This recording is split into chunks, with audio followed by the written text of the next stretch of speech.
started here. Thank you all for coming tonight.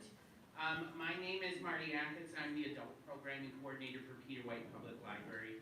And I'm so grateful that you all showed up tonight for Abra's presentation. I'm just going to go over a few things and thank a few people that make events like this possible. One of the groups I have to thank is the Friends of Peter White Public Library. They provide funding for so much of what we do here, including our live streaming. They bought all the equipment, so if you are watching in YouTube land, thank the Friends of Peter White Public Library. And a few other organizations I have to thank as part of the Michigan Notable Books Tour is the Library of Michigan, the Library of Michigan Foundation, and the Michigan Humanities, which is an affiliate of the National Endowment of the Humanities. They are the ones that facilitate these tours by the authors of the Michigan Notable Books, and of which Abra's book was one this year. So I'm really excited to have Abra here tonight. So I'm going to tell you a few things that are upcoming next week. Next week, Monday, right here in the community room, starting at 6:30 p.m., we have another Northwards of Music with B.G. Bradley. We have some great musicians that are going to be involved in that as well. Let's see. I'm going to check and see who the musicians are. I know that Linda Smith is going to be here. That's one of the ones who is going to be here. And Nicole Walton is going to be here as part of the from WNMU is going to be doing a storytelling here as well. And lots of great. Well, some of you have already been here, so you can vouch for the fact that Northwards of Music is always a great time. And then next week, Wednesday, we have our second concert on the steps. I just checked the weather, and we have pretty clear weather, 75 degrees that day, so it will be on the steps, unless it changes. So anyway, yeah, and the group that's going to be here next week, you really don't want to miss this one, is Flagship Romance, which is sort of a indie folk alternative duo, a man and a woman, and they're just fantastic. They tour all over the world, and they are coming to our neck of the woods next week, Wednesday, so please don't miss that. And I have a little flyer back here that has all of the concerts on the steps, brought to you by the Carol Paul Trust Memorial Fund. So pick that up. This will tell you exactly when you need to be here. Most of the concerts are happening on Wednesday nights, so that I didn't want to confuse people, because people kept on saying last year, is it Monday or Wednesday? So I decided let's keep it on one night, Wednesday nights. There's only 2 Monday concerts, and those are indicated on the on this little rack card, so you can pick that up. Also, we have the June flyers and the July flyers back there for all the other programming that we are doing. So I'm not going to give you too many details about Abra's life. She's going to come up here and talk about it. But Abra Berens, I'll just tell you, is a chef, former farmer, and writer, and she believes that the meals we eat should change with the seasons, and that their ingredients should come from nearby. And she strives to make simple, delicious meals that champion the region. And I just learned today that just now that her book was named by the New Yorker. The New Yorker is one of the essential books to have as a cookbook. So yeah, 15 essential books to have. So let's give Abra a hand and bring her up here. Abra Berens. Thank you so much. Well, everyone, thank you so much for coming. I love libraries so much, and so it's been included in the Michigan Notable series, which is something not every state does. It's a program of the Michigan Library identifies a handful of books every year that are either written by a Michigan author about Michigan or somehow connected to the state and represent that state. And there's very little nicer than when people who work in books every day say this is good. And so thank you for coming out. And the part of why I love libraries so much is because I have been such a beneficiary of libraries, and specifically rural libraries. I mean, Marquette is not rural, but there are places, right around, obviously, that are. And where I grew up in West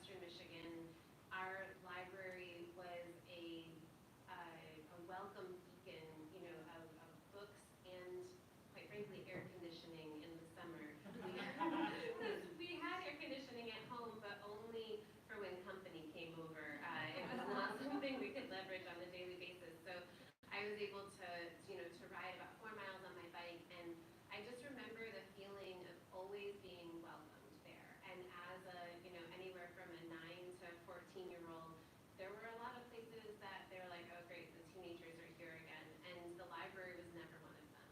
And I also, grew up in a small town, and thankfully in a family that really prized education. But, there's limits to what working parents can do in terms of time, and the library really filled that gap for me and really opened the door to this ability to kind of re-emphasize intellectual freedom.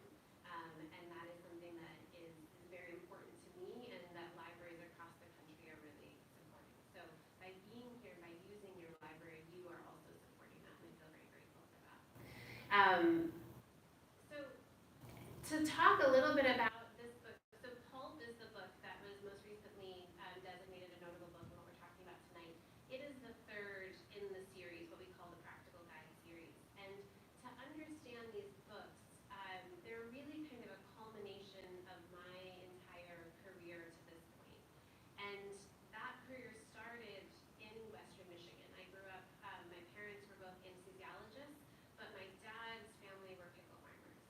And it was that juxtaposition that I think kind of set me on this trajectory, where his father was probably effectively functionally illiterate, dropped out of school in the 8th grade, but could calculate bushel yield of pickle acreage, faster than anybody and without pen or paper. And my grandmother was the first female principal of Bentheim Elementary, which is where I went to elementary school. And it was that sort of combination that really, I think, brought about my dad, who was, the first person in his family to go to college, first person to then go to medical school. But the way that he got into schooling financially was that his parents decided to split the revenue from the farm and from my grandmother's education, income 3 ways. So he was always considered an equal member of that household, and that's what paved the way for him to be able to go to college and then medical school. And I bring that up because then when he moved away to California to do his anesthesia residency, my grandfather was making the conversion from hiring migrant field labor to mechanized field cultivation, so going over to tractors, combines, things like that. He was struggling. And so the farm was really taking a hit, and my dad left his residency to move home to farm. And that's when all 3 of us were born. I'm the youngest of 3 girls. And, so it didn't seem notable to me to have, experience agriculture on a regular, intimate basis, every day, but also to understand that my dad was doing 2 jobs simultaneously, and so was my mom, because she was practicing, they were both practicing anesthesia and farming simultaneously. And so, like most kids, you're pretty self-centered, and you just kind of go about, you think everything is pretty normal, and that's how everybody's lives are, including as soon as I turned 16, I could drive into town and get a job and not have to hoe pickles, which I'm still not convinced was actually that useful to them, because if you're farming 400 acres of pickles and you have a 10-year-old hoeing the weeds on the corners of 5 acres, I don't think it's actually making much of a difference. But I think we were in one spot, and that was good enough. And so that's how I started in restaurants. And I would drive into town. I worked at Peretti's restaurant. They were the first ones to hire me when I was 16, and just loved it and loved food. And that was also the foundation of our family. We, always eat together, which often meant we were eating at 10 o'clock at night after the tractor work was done. And it was a really special time, and my mom was an amazing cook, and so that was the way we connected with each other. And then when I moved away to go to college, that's when I started to realize how unique that upbringing was, and how few people actually interacted with growers. And since then, I've come to learn that 100 years ago, 30% of America's population were farmers. The most recent farm census was just announced from, I think the census date was 2022. We're now down to 2.7% of the population. And there's lots of reasons for that, some of which are, understandably challenges. Some are better. I mean, it's easier to farm 10,000 acres in Iowa with modern day not an apples to apples thing, and there's lots of room to talk about some of those cause and effects. But for me, it's mostly that fewer people are interacting with farmers and don't understand what goes into food production.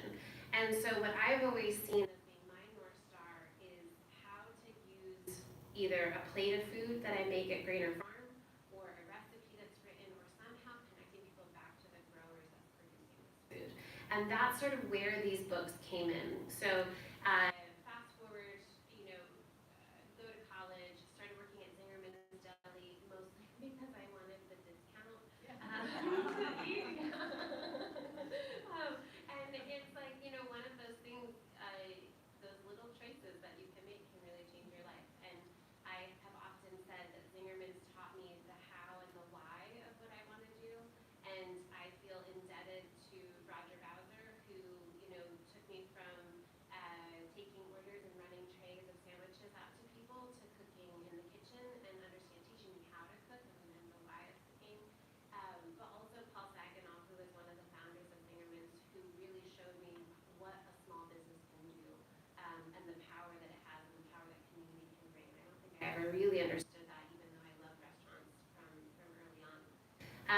And from there, Roger, I was kind of forced to make a decision about what the next steps were. And I was scared to go to cooking school. I was scared to try to carve out a career in food because it's not a very stable business.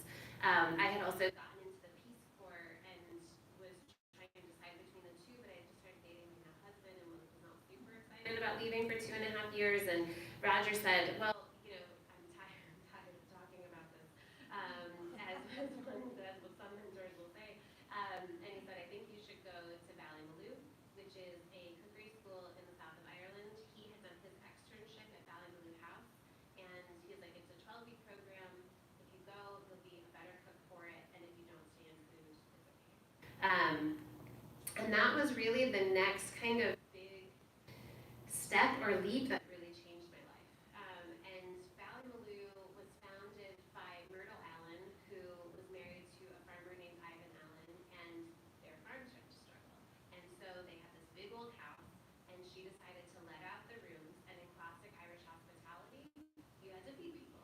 And so she started a little restaurant in the main floor of the house, and it took off. And it was cooking very simple Irish food from their farm, and it became wildly popular and successful. And then her daughter-in-law, Darina O'Connell, started working there because she had gone to cookery school in Dublin in the late or mid-70s, and no one would hire her because she was a woman in the kitchen. And so they literally said, well, I don't know, if there's a woman cooking down in Cork, why don't you go and see if you can work there? And so she started working for Myrtle, ran the Ballymaloe kitchen, fell in love with Myrtle's son, Tim, and they got married and started a cookery school. And so my cookery school is very much founded on that same kind of principle of a farm is struggling, how do you support it, and also how do you connect people to it. And that cookery school is on a 100-acre working farm, and it was the first place that I saw that you could be dogmatic about something. Zingerman's is dogmatic in some ways, but Darina was dogmatic in a edgier way. That's a good way to put it, I suppose. She wouldn't teach certain things. Like, we never learned how to brunoise, which is the little tiny, fiddly cuts, because you waste too many vegetables. And she said it's not fair to the vegetables, therefore it's not fair to the farmers. And so we never taught it. And she would never teach us how to bone out a chicken because she believed that cooking meat on the bone is more flavorful. So why would she teach otherwise? And it was that sort of staunchness that really started to imbue my thoughts, and it was there that I kind of came to this lightning moment of saying, I think there's a way to use food to tell this other story. And fast forward, I moved to Chicago, was cooking in farm-to-table restaurants there, started a farm up in Northport, Michigan, with my friend Jess, and I wanted to learn more. I was working at all these farm-to-table places and getting to see this beautiful stuff, but I still didn't really understand how you were producing it. And we had a garden growing up, so I was like, there must be something, because this is different than the tomatoes and sweet corn that we were growing. And so we started this farm, kind of on a lark, and it completely changed the way that I cook. I came up in very meat-heavy, nose-to-tail, no waste, Fergus Henderson And suddenly I was writing 5-course, 7-course menus based exclusively on the vegetables that we were growing. And so it was a very abrupt change. And again, something I didn't really realize that change had happened until going back to Chicago, picking up my old jobs, and I was like, all right, because I was dead broke when I started farming. You know, we started it with $1,000 each put into generalized kitty, and we were just kind of making it the first year. And so when I went back, I was like, I'm going to get paid not in radishes, but in cash. And so I'm going to buy stuff to eat. And I very quickly missed the kale and carrots and eggs that I had been eating. And there's a story in Roughage about at the end of that first year of farming, I had taken a side job pouring in a winery up there, up in Traverse City. I say up there, but you guys are like, that's not way down there. And can we also just talk for a second about the troll joke, which I think is really funny. I had never heard it until like this trip. And at first I didn't understand it, and I was like, oh, that's hilarious. So anyway, those trolls down there were growing this food, and so I had 2 weeks left at this winery job, and before I could go back to Chicago, and I didn't have a ton of money, but we had all of these carrots that were still in the ground. And every time it frosted, they were getting sweeter and sweeter. And so every day I would go and like dig a few carrots and bring them back. And then also we had these kale plants that had grown, very, very tall, but got super aphidy. So we had cut them back, and they had the roots were sending out these new, very tender baby kale leaves. And then we had some eggs from our chickens still. So every day I was eating a dinner of carrots, kale, and eggs. And that was the first time when I realized how many different things you could make out of those 3 ingredients simply by changing the way that they were prepared or the seasoning that was going with it. And that was the start of me pitching a newspaper column to the Record Eagle. And the Record Eagle, like libraries, local media is very important, for any number of reasons, maybe least of which is giving somebody who is an untested writer a forum to be able to have to learn how to do that on deadline. And that's how I started writing. So it was every other week I had a column in the paper. There was a particular vegetable, and then I would write a little essay about it, and then give a couple of recipes on how to use it.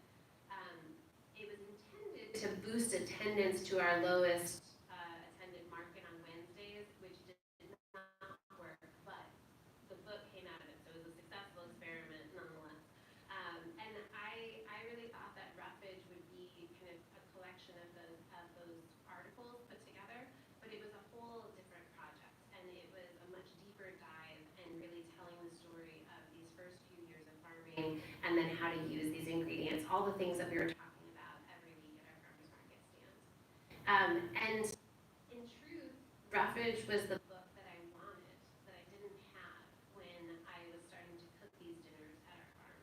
I was cobbling together information from Alice Waters and the Chez Panisse Vegetables books, from Nigel Slater and his book Tender, the Flavor Bible, all of these different things, and I wanted to create a tool for other people. And the idea for that tool is not meant to be prescriptive. It's not meant to say, I'm the best cook, follow me, go to the store, buy these exact things, and then, I will lead you to the flavor promised lands. That is not it. In my mind, that is not a tool, that's a crutch. And so what Roughage and all 3 of these subsequent books have aimed to do is to say, this is a framework for thinking about food. And for me, what that means is, it's sort of like an NCAA bracket in reverse, where you start with the winner, which is the ingredient, that's what you have and you want to showcase. And then there's different preparation techniques. And then each preparation technique has a bunch of different flavor combinations for you. So if you say you've got beets, and in Roughage, the beet chapter is, one of the techniques is steam roasting them, which is my favorite way to cook them because it's like a combo between boiling and roasting. And then you could take those steam roasted beets and make a salad with feta and oranges and mint and pistachios. That's kind of a wintry salad. Or you can make a fall-based one with apples and cheddar and parsley. Or one with smoked whitefish and dill and sour cream, very, inspired by kind of our Eastern European heritage in this part of the state. So you can make all of these different things, and the benefit to that is if you don't like blue cheese or feta, there's another cheese. You're just swapping in something creamy and rich.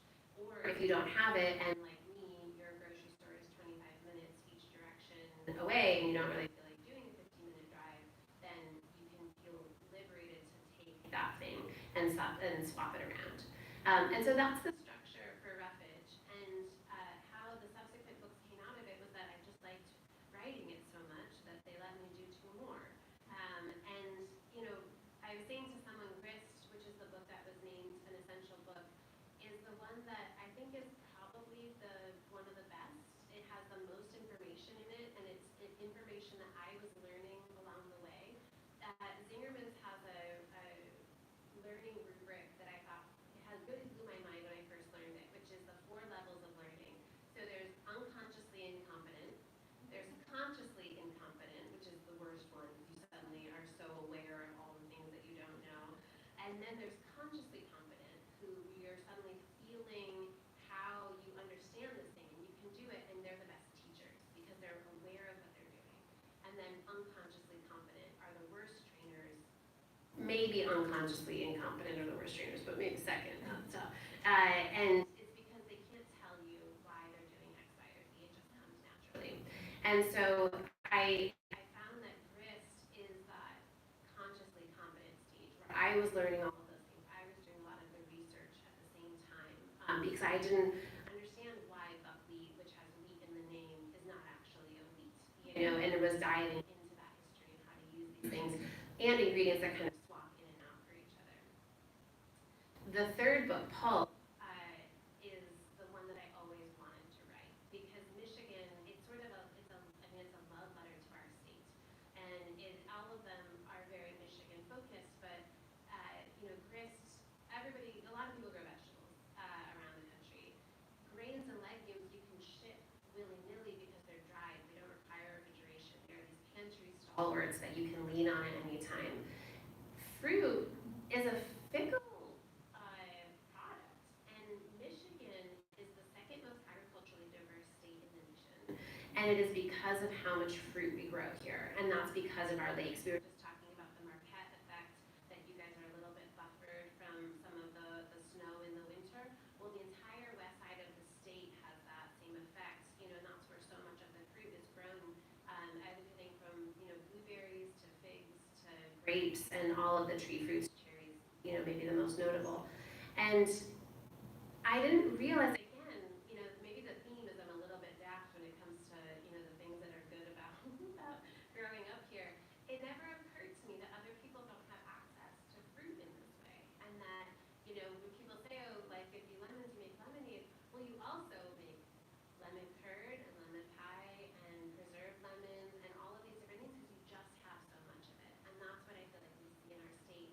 And so I was doing a dinner at Berens, the farm I was running, and it was actually in the Drooplets chapter. There's a dish that I've made now over the years. It's roasted carrots with a peat cream and fresh raspberries, although you can use the pickled ones, and then cocoa nibs and these little microgreens on it.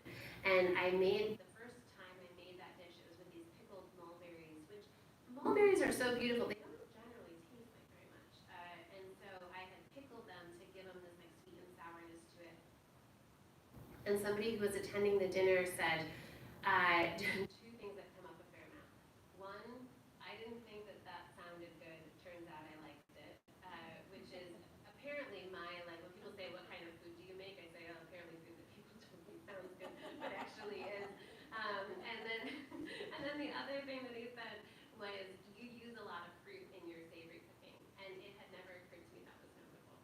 And so Pulp is an exploration of that. So it's equal parts sweet and savory recipes. So every fruit has a chapter. There's different preparation techniques, everything from raw to baked, stewed, poached, all of those different things. And then a sweet recipe and a savory recipe. So it's both a love letter to the fruit production in our state and all of the hidden infrastructure around fruit, including, you know, the processing plants, the other industries like baby food production or wine, which is, you know, maybe everyone's favorite agricultural product, and just how all of this food gets made and how growing a perennial crop is the literal opposite of growing an annual crop, and how that changes the overhead, the cash flow issues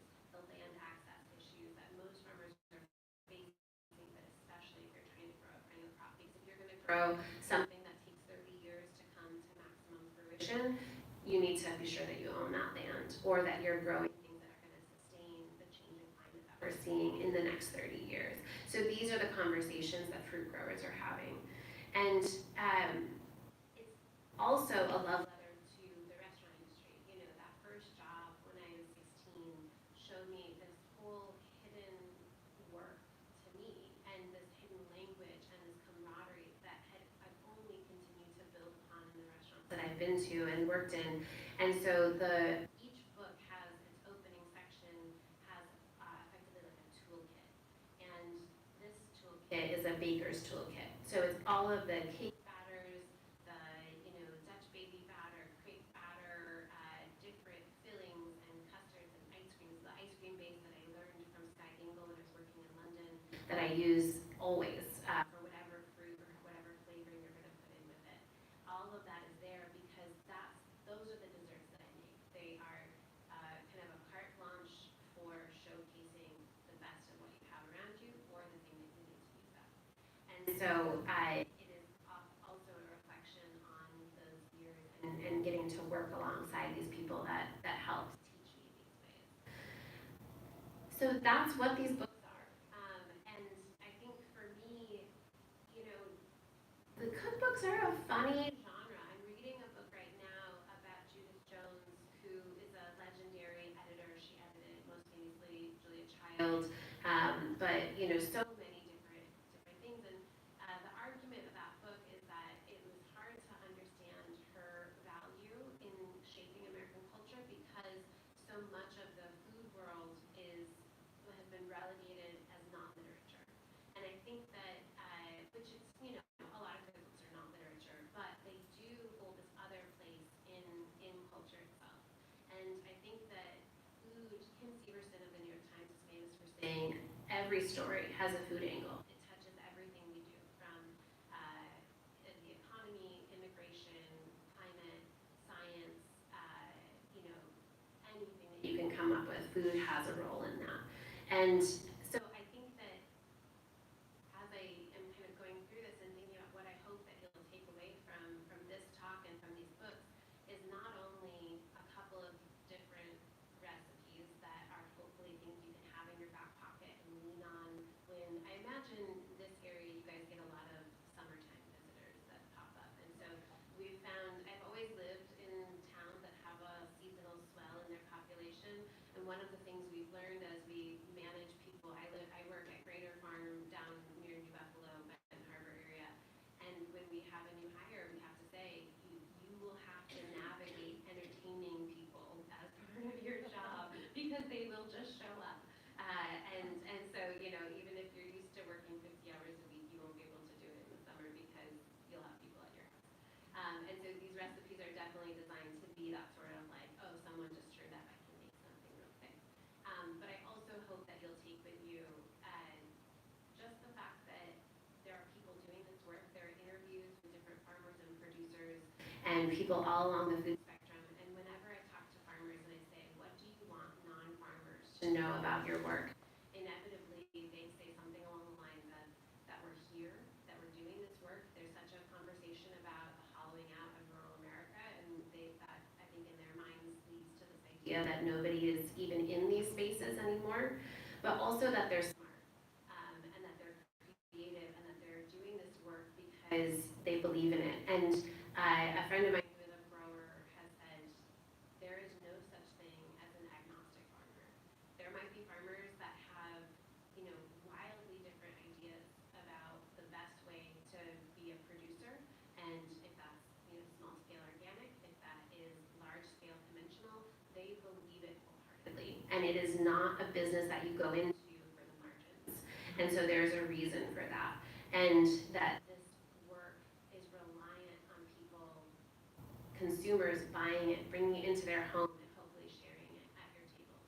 And that's the role that I think everyone plays. Because, hopefully we all get to eat 2-3 times a day. So you get to make this choice. And those choices will change.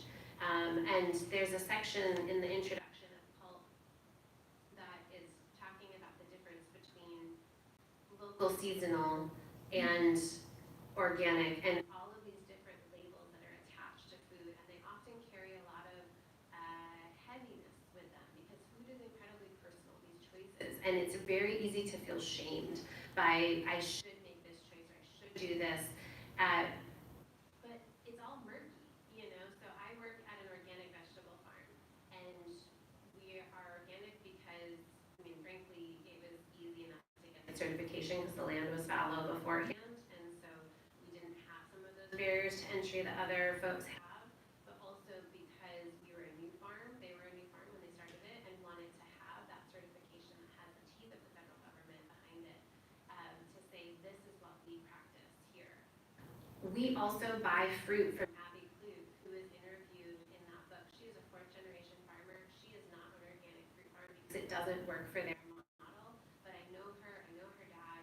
I know how they raise these ingredients, and they do it mindfully and practically. And I think that is the best you can do. And so if I had to choose between her strawberries and organic ones from Driscoll, where I don't know where they actually came from. If they came from Poland or if they came from Mexico. Nothing against Poland or Mexico, but that's a lot of energy to ship them here.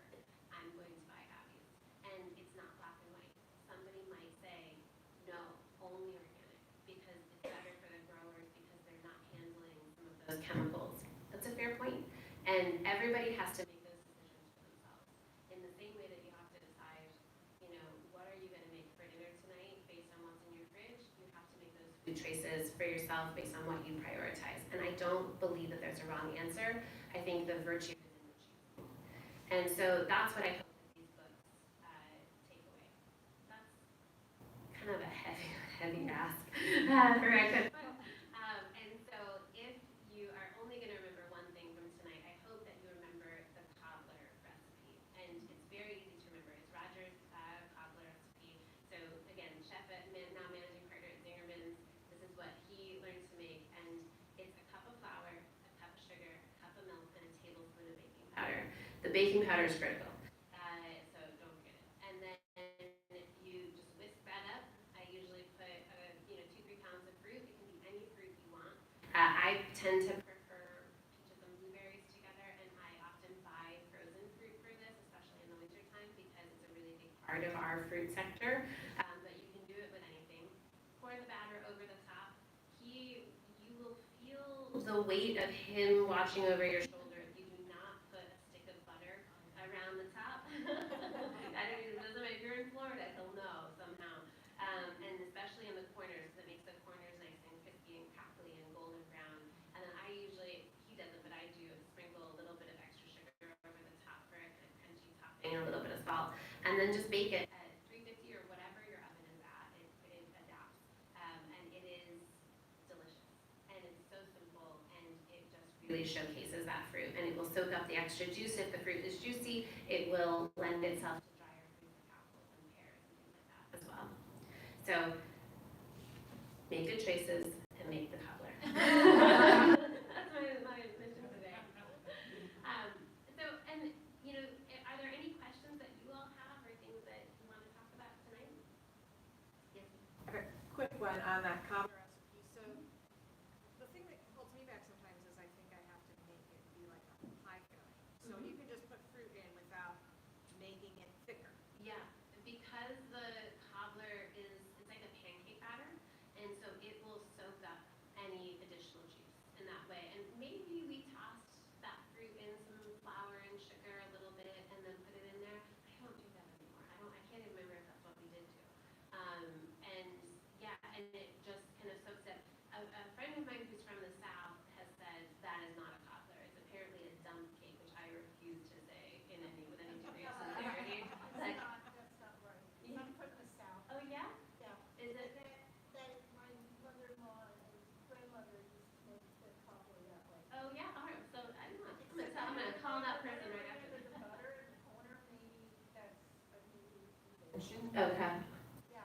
Yeah, they've always said. Dump cake is totally different. Okay. Totally different. And then there's like slumps and grunts and things like that, which are fun to say, but seem to be roughly similar, mixing something together and pouring it over. But that's good to know, because yeah, I was told that it had to be a biscuit topping, which there is a great recipe in the book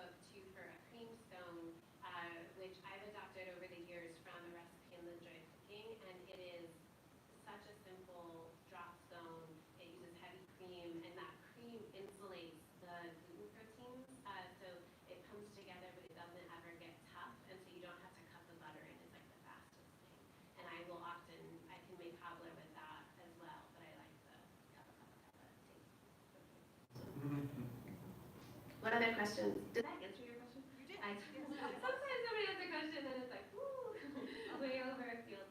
Yes, ma'am. What are the 3 cup of again?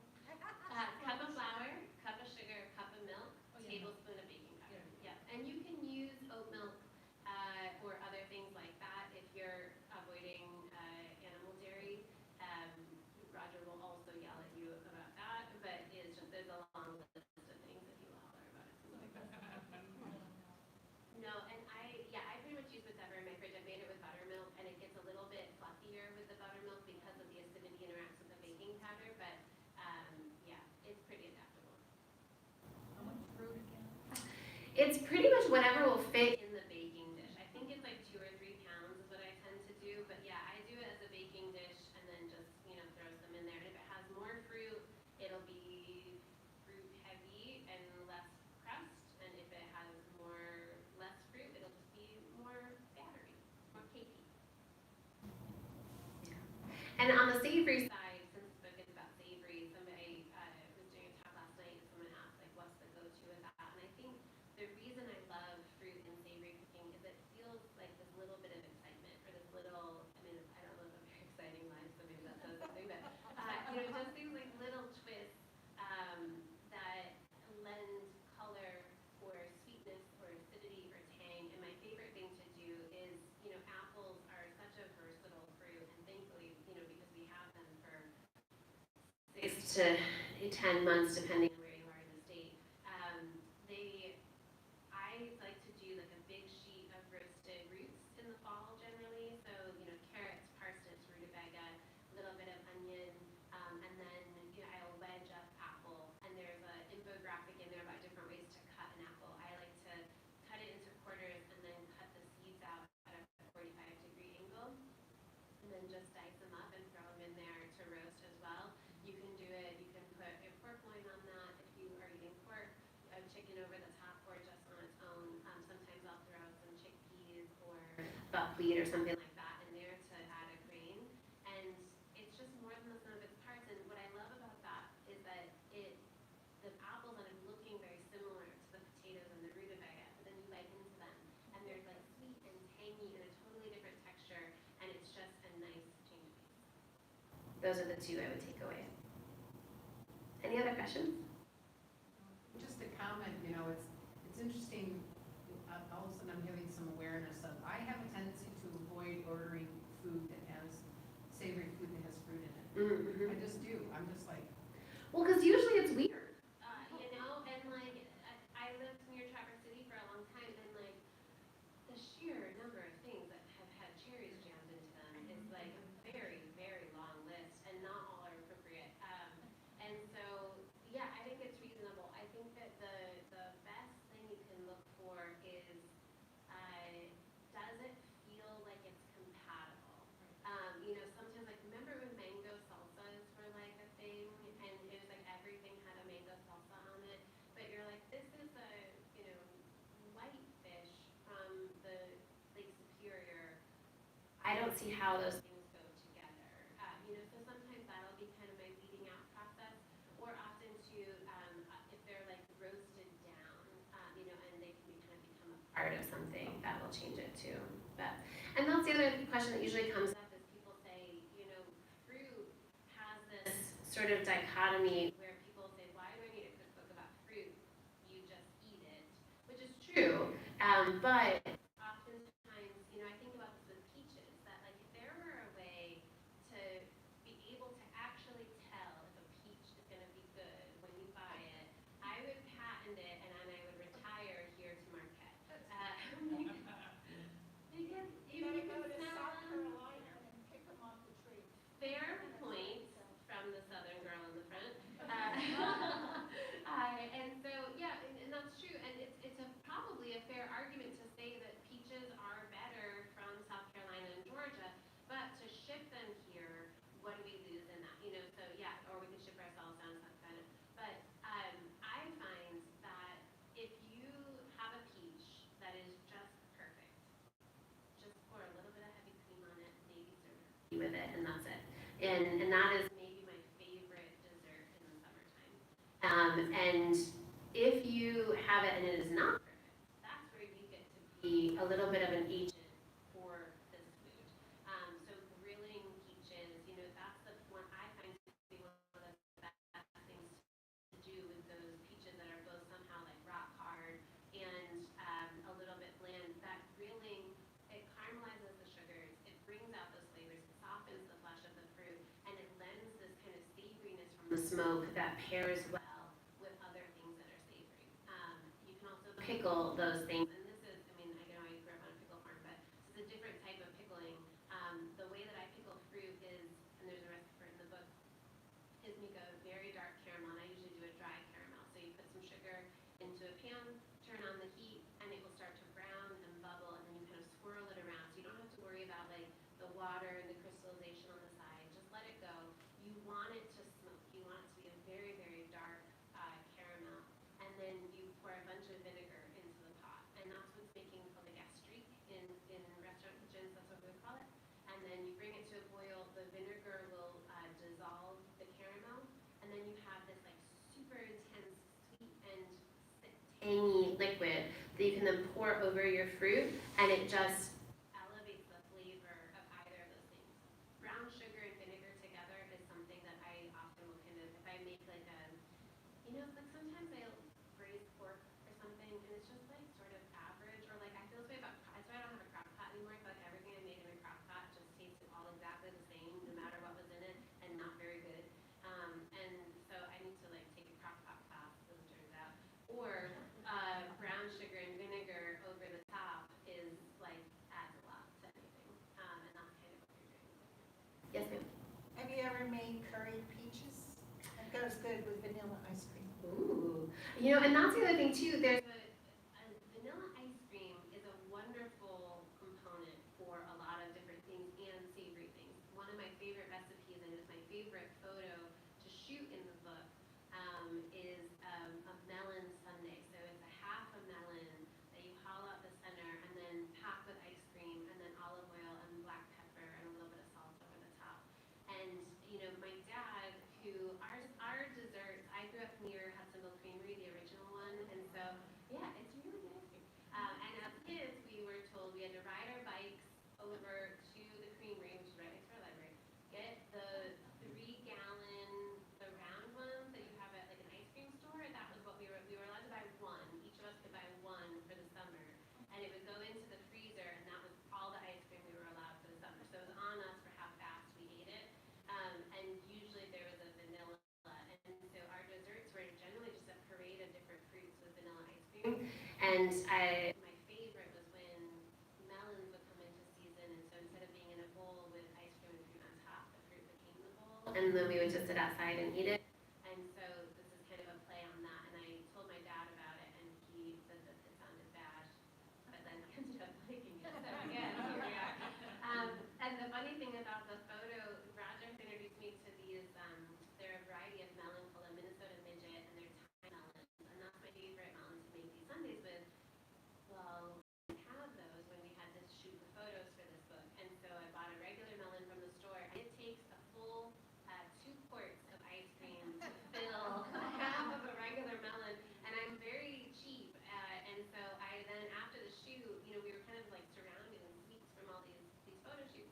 So I packed it back into the container, olive oil and black pepper and everything, and put it back into the freezer, and it got lost in the back of it. Then, like in February, my husband pulled it out. It was eating it. I was like, something's happening with this ice cream, because the olive oil, it becomes like the texture of a gummy worm when it's frozen. And so it was like this like kind of gummy olive oil and then like a black peppercorn. And he was like, I love this, but what is happening? I was like, oh, I think that's the one from the Sunday. So yeah, there's lots of ways. What kind of melon? Cantaloupe generally. Okay. Yeah. And there's watermelon in there. There's a grilled watermelon with tahini and sesame seeds and chili crisp that I just love for entertaining again, because it again comes together really fast. And you can do it without grilling it, but I do like to grill it. Yeah. And I guess I didn't talk at all about how these books were made. Each book tends to take about 2 years, 18 months to 2 years. And the process is I sit on my couch and write a very long outline to start, which is effectively the table of contents. And then I take each chapter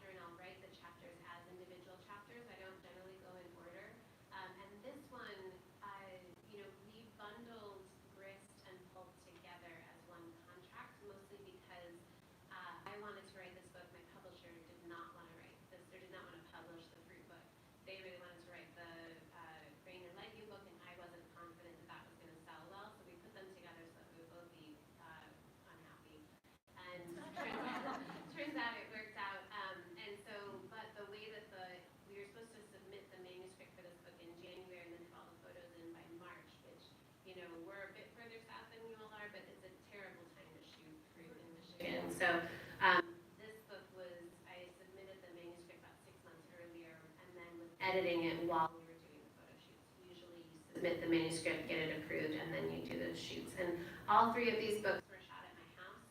Same creative team that came, and I think Pulp was our favorite because it is so colorful. And that's how we did it. And then they get sent off to Chronicle, which is in San Francisco, and Sarah Schneider did the design work and put everything together, and Lucy Engelman was the illustrator, so that's the kind of final layer that went into it. But there's about 25 hands that create a book, and I feel very fortunate. You know, my name is on the spine, but there's a lot of people that affect it. Any other questions? I think. What's next? It's a good question. I don't know, to be honest. A lot of things have changed. I work at Grainer Farm, which is in Southwest Michigan, and when I started there, roughage was pretty much already written, and we were doing dinners, but that was it. And then when Grist came out, we weren't doing dinners because it was 2021 and we hadn't gotten dinners back going yet. And I had my first child 3 weeks after Grist came out, so now we have dinners, a full market menu, and a child, and it's hard to know what is next. I often don't even know where my shoes are. I found them tonight, thankfully, but yeah, so I don't know. I mean, I think Lark and my son and I bake most Sunday mornings together. A lot of these cake recipes are kind of one bowl, you can just stir them together, so maybe something like that with kids. I like teaching, so maybe some classes here and there. One other question. Yeah. Aside from the cobbler, what's your favorite recipe of this?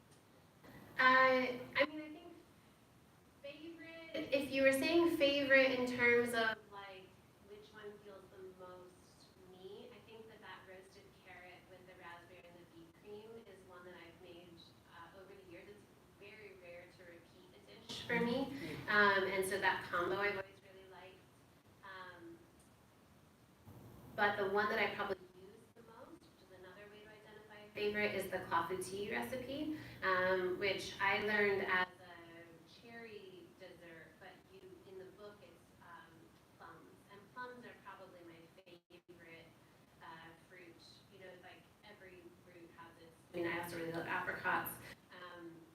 Each fruit has its place, but plums, they're just they're tart and they're the most beautiful color, and they come on, you know, right before fall starts, so where the nights are starting to get cold, but the days are still pretty hot.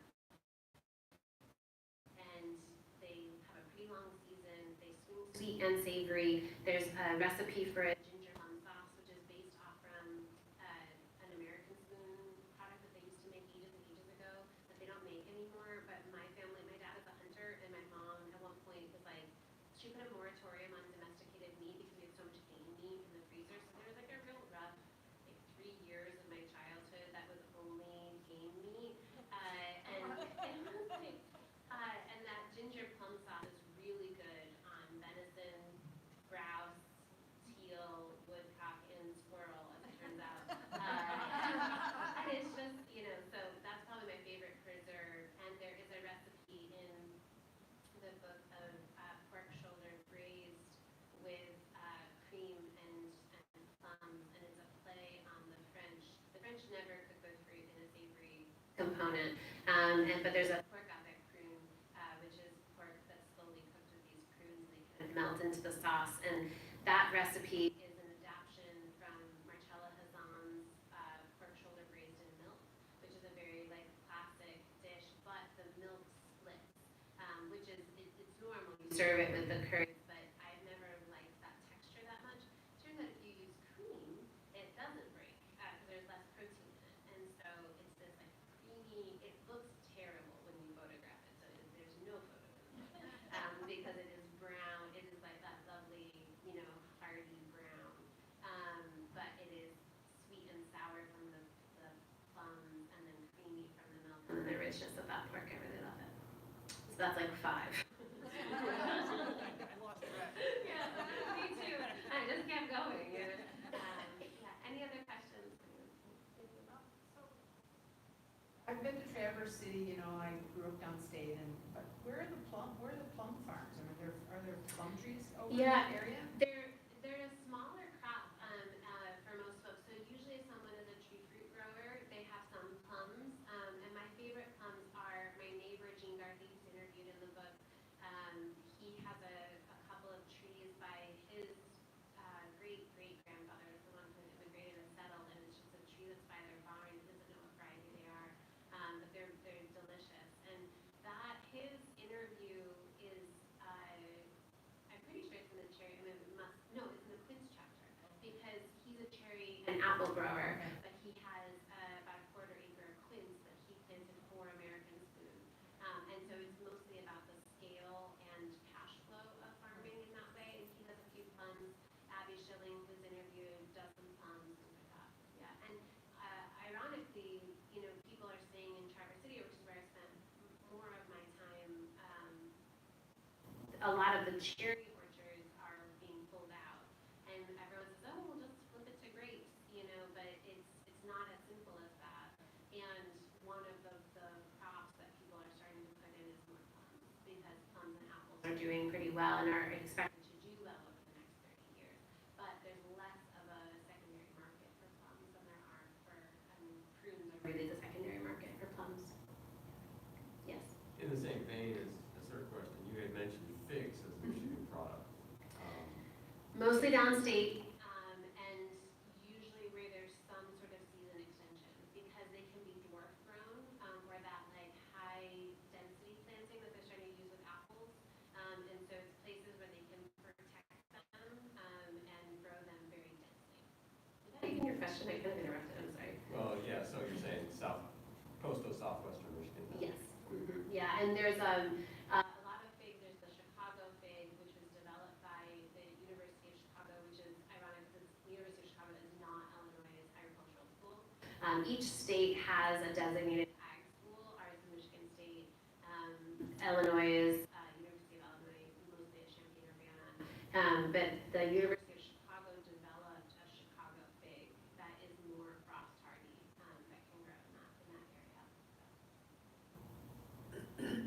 And that's something too, I think this is interesting, I don't know if you guys will or not, but each state has these ag schools that are doing all of this work with crop breeding, and so it's not a stagnant skill or art.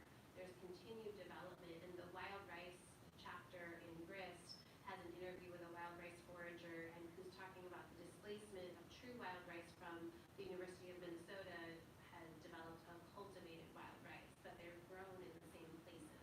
And so sort of what the costs and benefits are of those two different styles of growing. One, in Grist, there's an interview with a rice grower in Louisiana, and then this rice forager in Minnesota. And the rice grower says, farming is not a natural act. We are taking a non-native species, trying to grow as much of it as we can on a calendar schedule that we prescribe and navigating the weather. That is not natural. But it produces a high volume, consistent yield that feeds a lot of people. The wild rice forager is saying, I don't do anything apart from collect it. And that is there's still a lot of tribal work that happens with wild rice foraging, but there is domesticated wild rice as well. And this forager will say, each paddock is different and tastes different and looks different and cooks differently and speaks to that season, but it's inconsistent. And that is the most natural thing in its inconsistencies, but that is not a way to arguably feed a lot of people. And these are kind of the two ends of the spectrum that we're dealing with. Neither one is right, neither one is wrong. They're just different ends of the spectrum.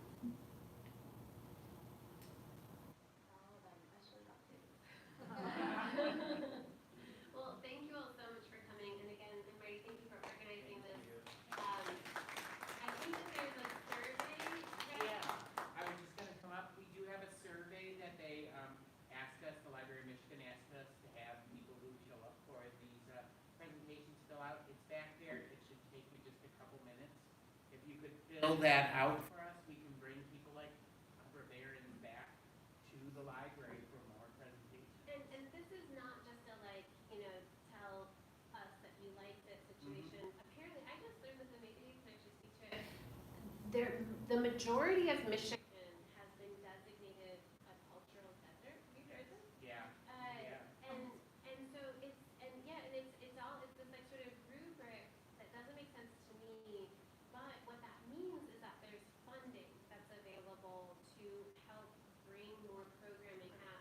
And as I understand it, maybe you have a different experience, the Library of Michigan has sort of understood that and is leveraging some of that to do things like these author tours. And so the way that you can participate in having them be more of them is by By filling out this filling it out. survey. Yeah.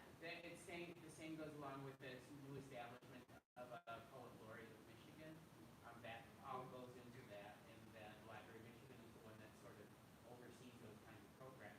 So if you fill out surveys like that, we can bring great people to the UP, to Peter White Public Library and other libraries in the area. So if you can take just a couple minutes, I would really appreciate it. And I spent enough time in Chicago